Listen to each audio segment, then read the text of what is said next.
Indian film ఇండస్ట్రీలో ప్రస్తుతం విడుదల తేదీలపై ఫుల్ డిస్కషన్ నడుస్తోంది.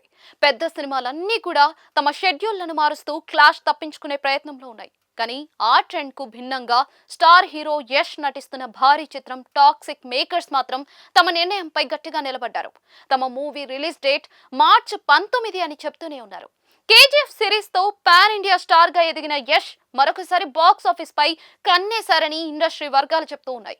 ఇతర హీరోలు, నిర్మాతలు పోటీ భయంతో విడుదల తేదీలు మార్చుకుంటున్నా కూడా యష్ మాత్రం ఎలాంటి వెనుకడుగు వేయడం లేదని అభిమానులు సంబరపడుతూ ఉన్నారు. కేజీఎఫ్ తర్వాత యష్ ఎవరికి కూడా భయపడరంటూ సోషల్ మీడియాలో ఫ్యాన్స్ కామెంట్లు చేస్తూ ఉన్నారు. అయితే యష్ మార్చి నెలను ఎంచుకోవడం వెనుక స్ట్రాంగ్ లాజిక్ ఉందని ట్రేడ్ వర్గాలు విశ్లేషిస్తూ ఉన్నాయి. మార్చ్ అంటే సమ్మర్ సీజన్ కు ఆరంభం అన్న విషయం మనందరికీ తెలిసిందే. అది స్కూల్, కాలేజ్ హాలిడేలు మొదలయ్యే సమయం కూడా. కుటుంబ ప్రేక్షకులు థియేటర్లకు వచ్చే టైం అది. అదే సమయంలో పాన్ ఇండియా సినిమాలకు అనుకూలమైన మార్కెట్ మార్చ్ అనే చెప్పాలి.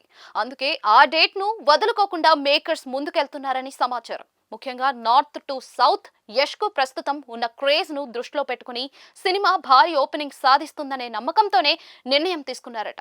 అయితే ఇదంతా ఒకవైపు అయితే మరొక వైపు క్లాష్ భయం కూడా లేకపోలేదు. అదే సమయంలో ఇతర భారీ సినిమాలు విడుదలవుతూ ఉన్నాయి. ముఖ్యంగా మార్చి 19వ తేదీన దురంధర్ సీక్వెల్ ప్రేక్షకుల ముందుకు రానుంది.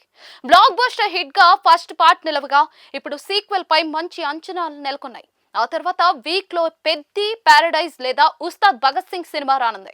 దీంతో కలెక్షన్లు డివైడ్ అయ్యే అవకాశం ఉంది. కానీ కంటెంట్ పై నమ్మకంతో టాక్సిక్ మేకర్స్ ఉన్నారట.